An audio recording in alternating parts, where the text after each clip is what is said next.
Hello everyone, welcome to another episode of MTG Arena Run. Today we are going to be doing a quick look at the Standard Shakeup event. So it's basically standard plus additional bans. I'm actually going to take a look at this now, see if they've actually updated the link so that we can actually tell at a glance what cards. Oh yeah, they finally added the ban list properly.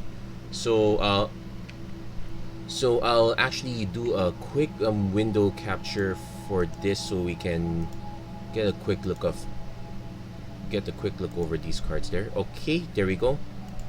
So just turn it on, maybe move it around a bit so that you don't get to see what I normally open in my tabs there. That should be fine. Okay, so here's a very quick look at the Standard Shakeup ban list. So Alrund's Epiphany already normally banned, so that's a bit out of the way. Deadly Dispute, they've actually banned quite a bit in terms of control and aggro. They've usually tend to ban more of the aggro stuff, but a good number of control cards have been banned a bit as well. So Deadly Dispute, so that's you still have the Shambling Gas, you still have your Eye Twitch, but you're gonna have to find other ways to get value outside of the best way to get value. Divide by Zero already banned. Edgar Charm Groom, so one of the few cards within the white-black control Orzhov control matchup. This is one of the key cards that got banned. Elite Spellbinder, All-Star in either control or just mono-white aggro. Eska's Chariot, this one's a very solid ban in green. Expressive Iteration, okay, you can see at least you can see what I have over there. Expressive Iteration, one of the few key bans in basically any version of Izzet that has not been affected by that hasn't been affected by the banning of Alrund's Epiphany. I would say that this is very significant for the mill deck, if you're actually worried about that. Faceless Haven already banned. Galvanic Iteration also banned, so you're gonna have to find another way to double up your spells. Goldspan Dragon, kinda expected. This hurts the Izzet deck the most. It does hurt other decks like it hurts Rakdos a little bit. They don't rely on this guy that much. It hurts Gruul mid-range quite a bit. Graveyard Trespasser, another mono black staple. This one also gets hit. This one's also kind of in control decks. If you've seen my video on the Dimir Challenger deck, this one is a Tree of Copy. This one's a solid ban. Hinata Dawn Crown, so that specific deck has been kind of banned this way. Hullbreaker Horror, so another one that benefits off that's a benefit to Izzet and basically control in general. This is a very solid ban. Jukai Naturalist and Kami of Transience, so this is what they ban out of the enchantments lineup.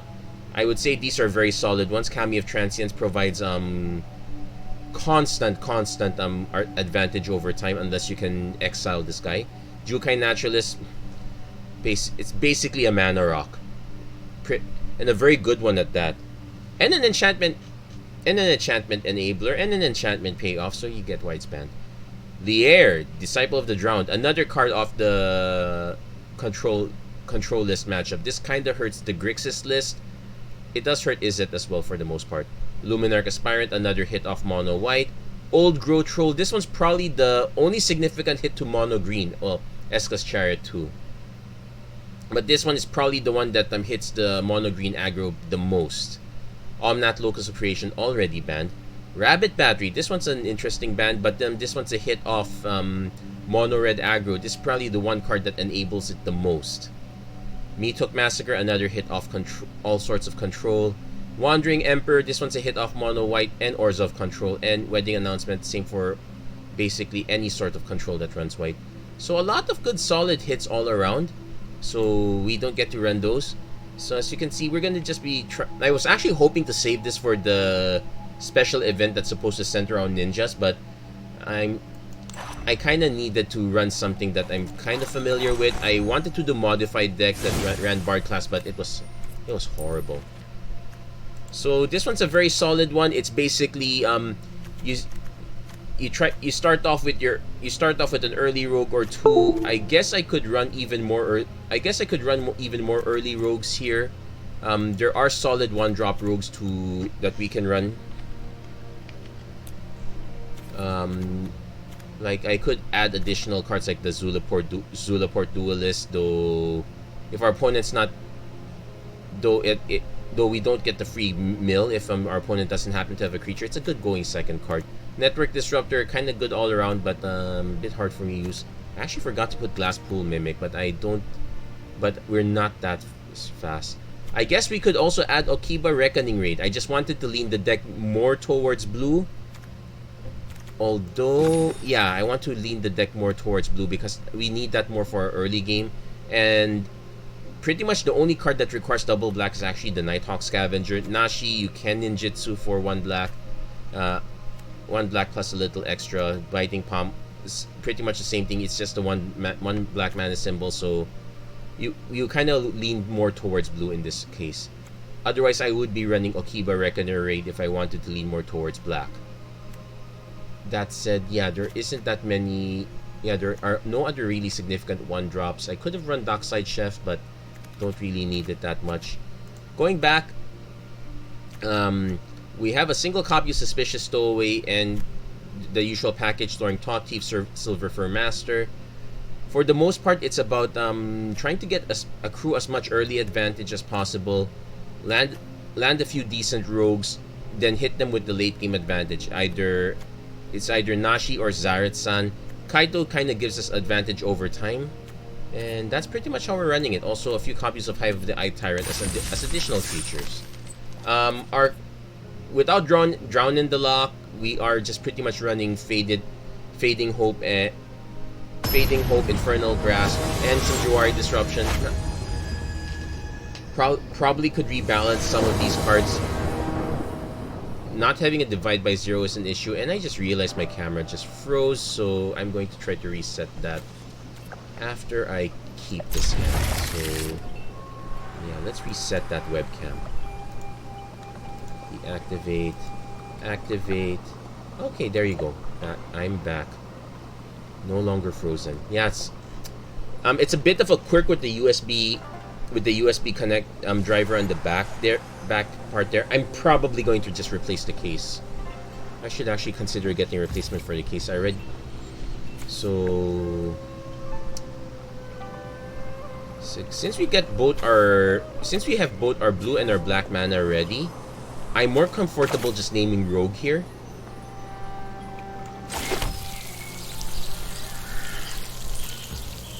It will be awkward if I draw into a Silver Fur Master, but I'm probably just gonna run the Swamp, drop the Suspicious Stowaway, keep going at it.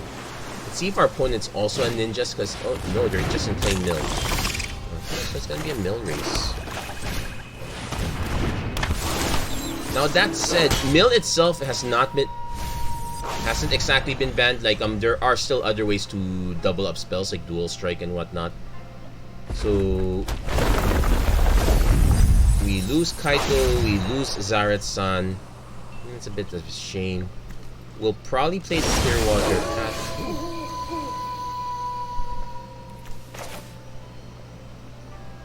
Yeah, probably not gonna do double blue quite yet. Let's see, our opponent probably has a burn spell. I'll be glad. Great, I'm fine with that actually. So attack, we don't mill them, we just take out what's in their hand.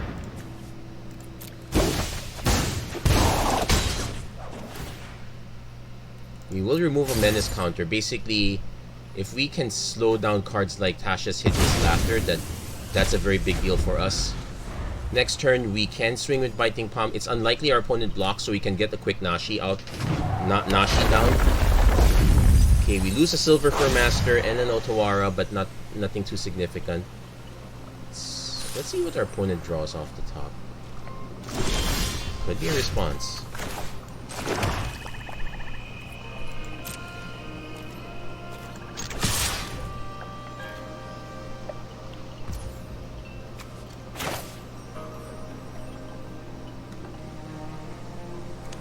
Because I'm concerned they have a bounce effect, so I'm actually going to start with the Moon Circuit Hacker, which is always very solid.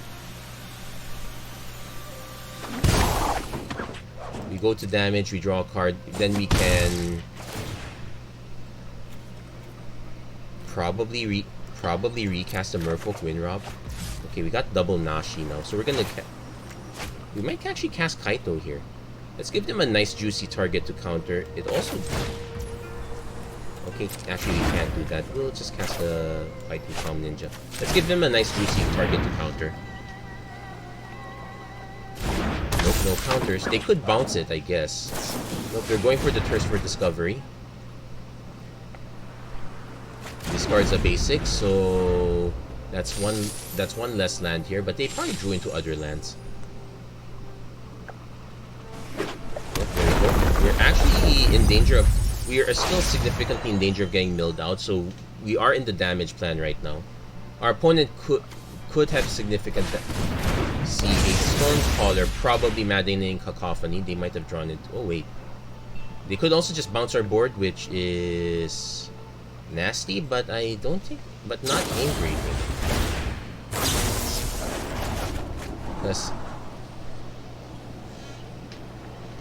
Because that is still 2 cards, that is basically 2 less cards, so to speak. I'm probably gonna just run Winrob. So what I could do is I could actually just run Winrobber Nashi. Or actually just Winrobber Biting Palm Ninja. If they double block, if they go for a double block, I'm perfectly happy with it. So let's see. We probably want to go... We have a lot of blacks, but we probably still want to do double blue here. This is named on road.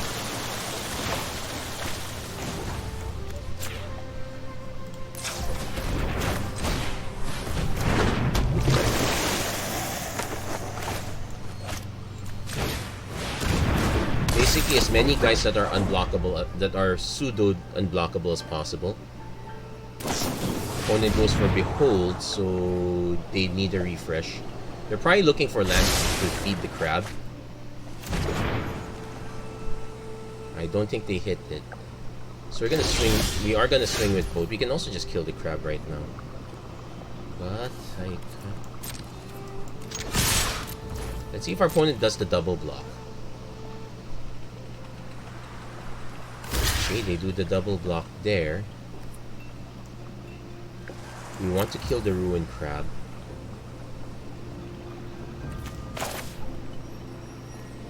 I guess we go for Nashi, take the Merfolk Winrobber. We're not exactly about milling, but we are about taking their resources.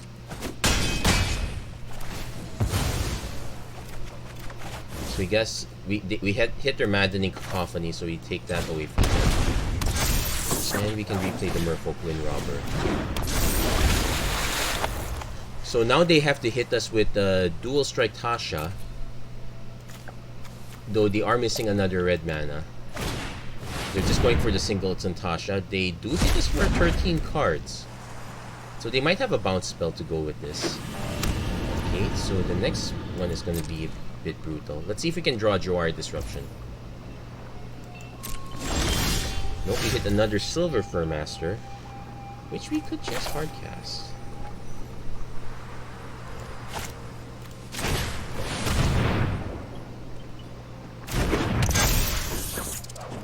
I do like to just kill this right now, just get it out of the way.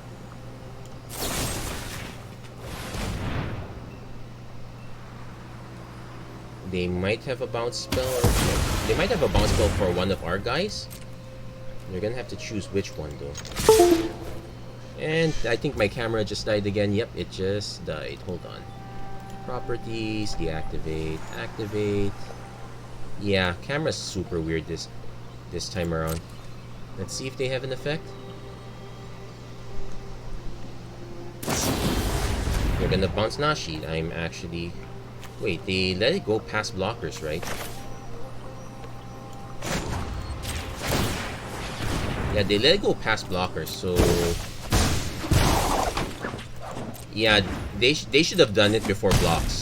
That's one key note to remember if you are playing against the ninjutsu deck. Don't let it go past declare blocks. Though in either case our opponent was dead on board, so we got there. We managed to survive. We survived the early onslaught against our opponent's deck. Mostly to our Mostly off the back of biting Palm Ninja and Nashi denying a few mill spells. And we got a card style for a card that we're probably never going to use. Maybe except for limited, I guess. Anyway, let's keep going. Oh, I forgot. And now's a good time to pop up the deck list that I always keep forgetting to do. Well, between that and having to work the camera over and over again. Well, welcome to the world of technical difficulties. Anyway, we got a relatively solid start. Wind Robber, we can hack away if we want, but I probably want to play Eye Tyrant, so we're gonna just lead on Wind Robber first. If our opponent has a burn, though this is probably black-red, yeah, I figured as much. This could be just black-red vampires. They probably have a burn spell. They might have a burn spell, yeah. Oh, it's black-red artifacts. Into a blood fountain. Okay. So we need to watch out for the Oni-Cult Anvil. Anyway, we're going suspicious stowaway. If it's a lot of burn, then we might be in trouble. We just have to reset the board every once in a while. Opponent has another Epicure. We're waiting for the inevitable Anvil. There's the Anvil. That's going to generate a creature and start draining us. So this is basically a new version of Cat Oven.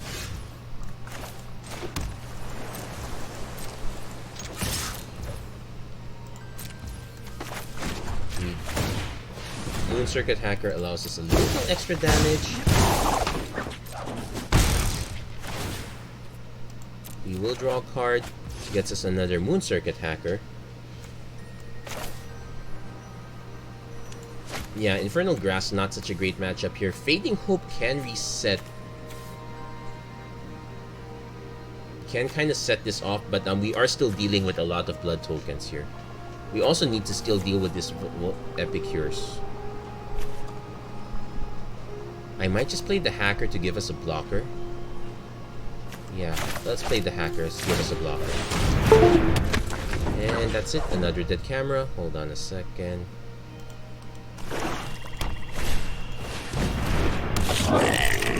Yeah,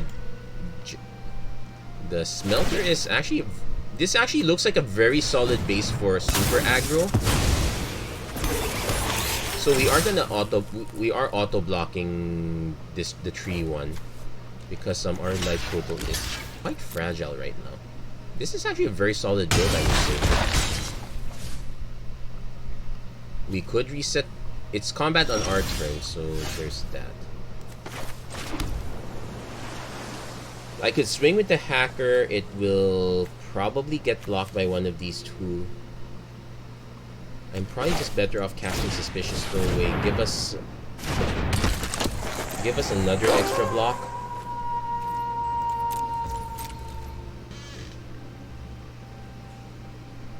Our opponent could sack that to crack it, but they don't get the token, which is fine.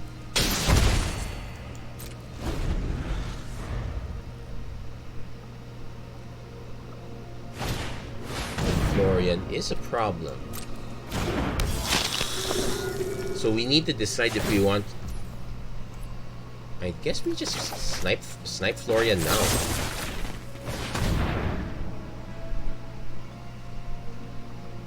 Because this only sacks artifacts, it doesn't actually sack creatures. Opponent's gonna sack one of these to generate the 3-1, which we will trade. And are they offering the Smelter? They're not offering the Smelter, so we are taking 3 damage.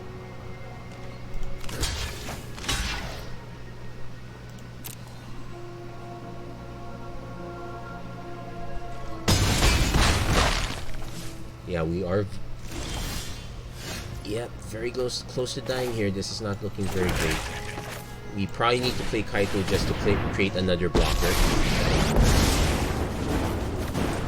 Hope you're ready for some mind games. Unfortunately, Kaito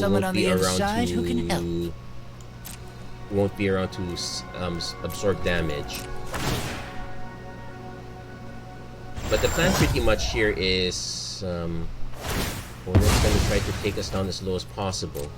Our plan is to just bounce the tree one when our opponent makes it. Ooh, second anvil is kind of brutal.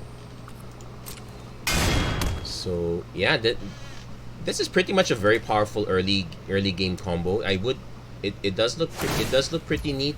Without Mate Hook Massacre, it's super vulnerable, so it's not that vulnerable. It's still vulnerable to a Doomskull. So since we're getting the tokens anyway, let's just bounce this. Let's force our opponent to sack it.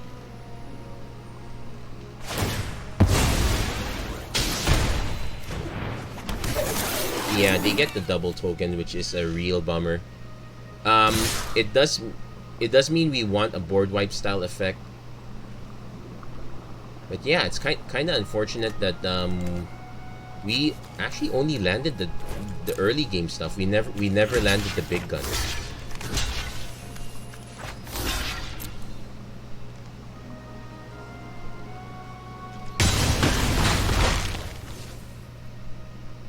We would really need a board wipe, but even then,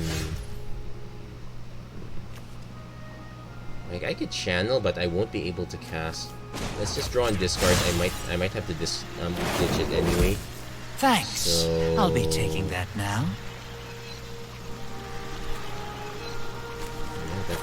Yeah, that doesn't help us. That's good game. We're kind of got locked out by super early aggro. This one's even faster.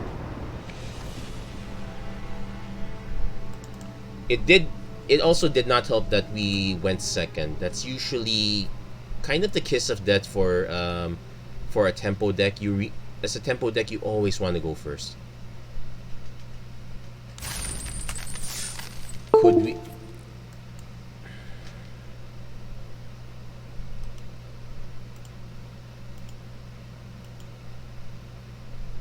I have no words. At least not for the camera. At least.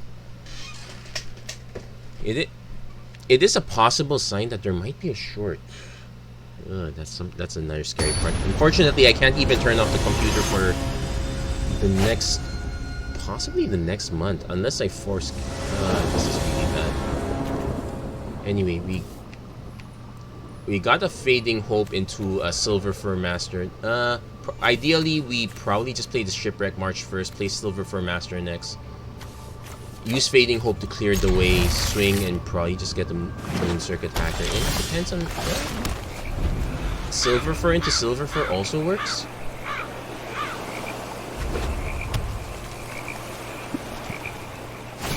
Opponent going into Ranger class.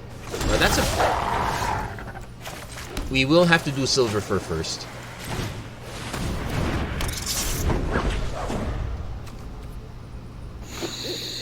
Because let's see if our opponent has any sort of burn, because we are gonna just take this. Let's see what our opponent's up to. We can't Harvest Tide Infiltrate. Oh, just plain werewolves.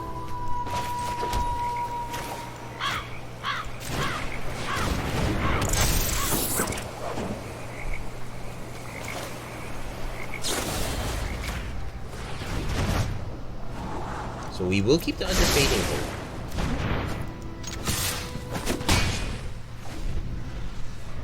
Which allows us to, say, drop a suspicious... Actually allows us to ninjutsu Moon Circuit Hacker. We deal a little less damage, but we do get to replay the Silver Fur Master and... Okay, a natural Moonrise opponent kind of going aggro. We'll take that. Yeah, let them draw a card. Looks like they're having mana issues. I could also play the Suspicious Stowaway. That just makes it a nice 3/3 blocker. It also gives us an additional rogue that kinda helps.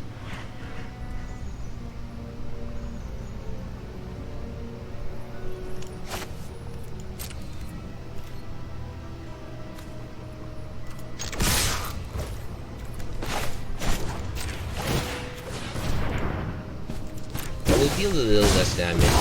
Just get the card draw in. That. Okay.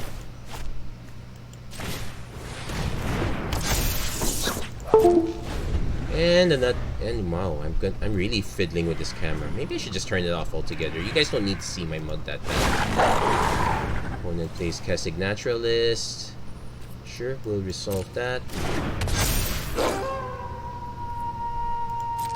Now here's a trick. Opponent lets it go, so I'm just gonna bounce it. Secluded Courtyard, we don't really need that much mana anymore. Wait, let's double yes, I did bin a Secluded Courtyard. Yeah, I guess we'll just do this. We'll swing with the Moon Circuit Hacker that allows us to bin the Secluded Courtyard. Yeah, I kind of want this.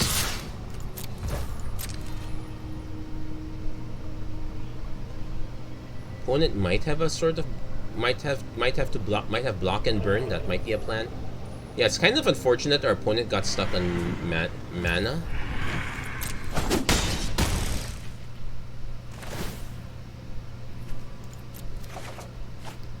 Only got Hive. That's actually fine. But yeah, we're holding up Zarat's-san. Zarat's-san at least is a very powerful surprise blocker, so, all things considered. But yeah, it looks like our opponent is super unfortunate in the... yeah, super unfortunate. We pretty much were playing a tempo deck. The double Fading Hope was very much key. Our opponent might be able to play 2 spells.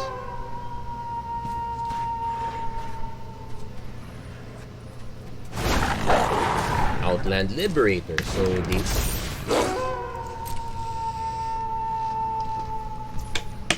Technically, the opponent should not be blocking. They should not attack. We're going to just cast the hardcast Zarat's-san now.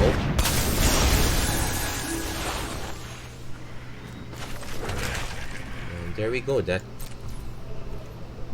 Those should be really awkward blocks for... Well, technically our opponent does have a way to kill our stuff, but those should be somewhat awkward blocks. They need to kill 1 silver for a mass. There's the technical strategy here is no, they can't. Oh, they just gave up. Okay. Yeah, it's very unfortunate. Our opponent drew the land quite late. But I will note that they are running a lot of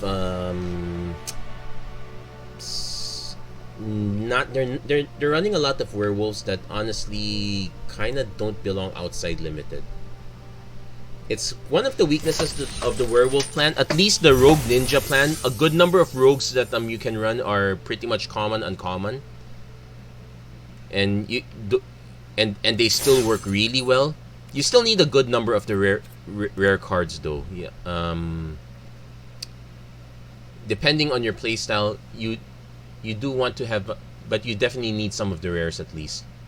I'm actually thinking I might be overdoing the Zarat's-san. I guess I could cut one of those in favor of, say, another cheaper ninja. Though this is a very powerful key. Wind Robber into... We can go Soaring Taught Thief or Silver Fur Master depending on our opponent's...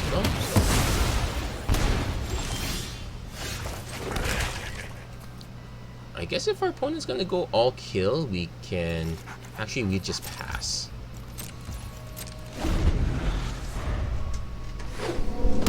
Opponent does have a 3-drop. Curse of Leeches. Okay, we'll take the curse. Take the hit. So we do have the option to swap it out with Biting Palm Ninja.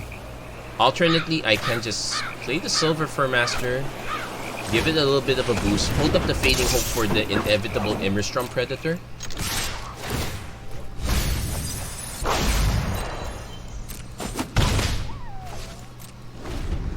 The problem with the mill plan is sometimes you have no idea if you're helping your opponent or not.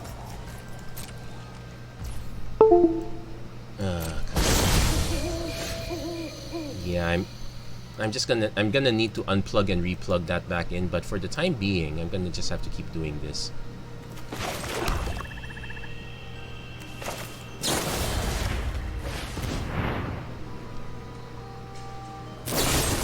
opponent does have Infernal Grasp, but that's fine. Probably don't want another island. Come on.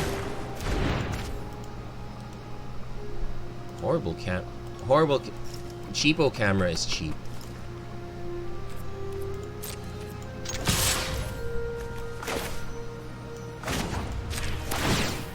So this is starting to look a bit like an interesting control deck.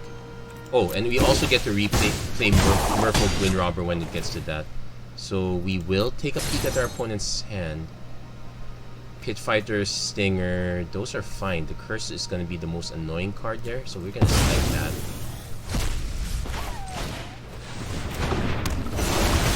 So next turn our opponent can just run these two out. That will give them an extra blocker. Though we can just play Silver, we can just hardcast Silver for at this rate. Yeah, remember generally we have double rogue.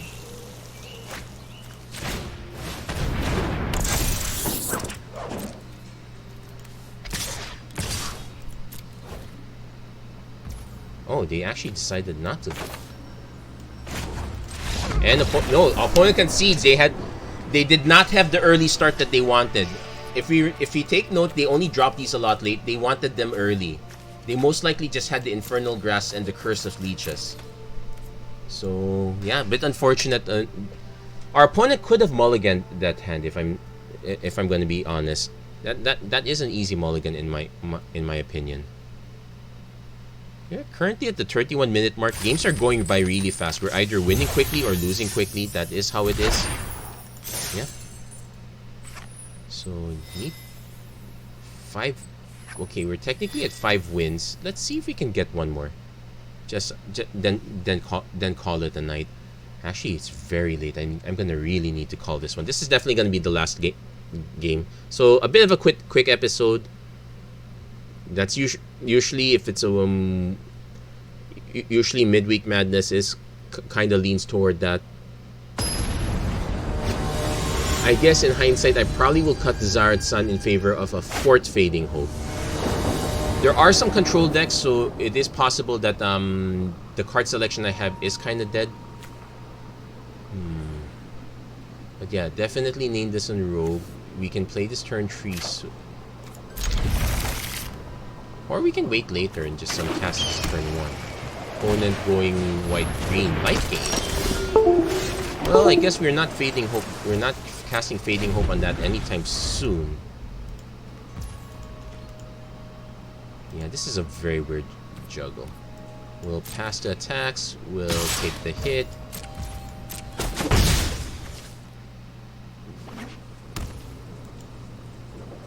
Nice thing about Soaring Taught is that it has flash. Let's see if our opponent remembers that card exists. Although if our opponent has a pump spell, we won't be able to protect it. It's just the way it goes.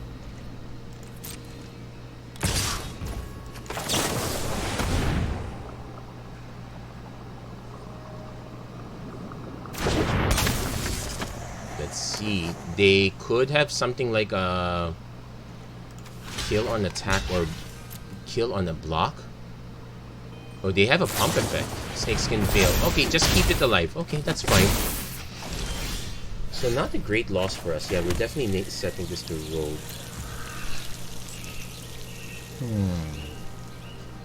I could actually just play the Merfolk Wind Robber and just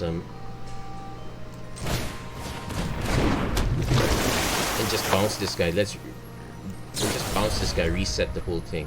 It's only Ward 1. Yeah, we kind of have to keep that.